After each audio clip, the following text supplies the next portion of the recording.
déjà une béatification inédite et exceptionnelle dans l'histoire d'Algérie et du monde musulman. Pourquoi maintenant? Parce que le Vatican l'a proposé il y a quelques années. Il espérait que les autorités algériennes acceptent. Alger n'a pas hésité à accepter que cette béatification se fasse à Oran, là où a été assassiné Monseigneur Clavry, ancien évêque, dans la terre des moines de Tibérine. Les autorités algériennes veulent faire de cet événement la consolidation aussi du dialogue interreligieux auquel ils appellent depuis des années entre les musulmans et les chrétiens, au moment où certaines voix accusent l'Algérie de ne pas respecter ce multiculturalisme dans le domaine de la religion.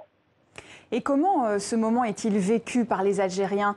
Il réveille peut-être d'une certaine manière la décennie noire qui a entraîné la mort de dizaines de milliers de personnes? Tout à fait. Les moines de Tibérine ont été assassinés pendant les années du terrorisme en 1996 en Algérie.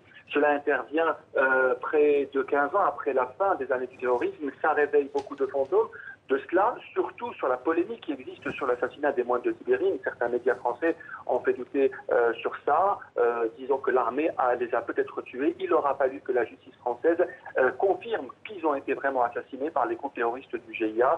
Les Algériens regardent ça avec beaucoup de fierté, le fait qu'il y ait autant de gens venant du monde entier pour célébrer cette béatification, parce qu'il faut aussi rappeler que le pape était annoncé il y a quelques mois avant que cette visite ne soit finalement annulée.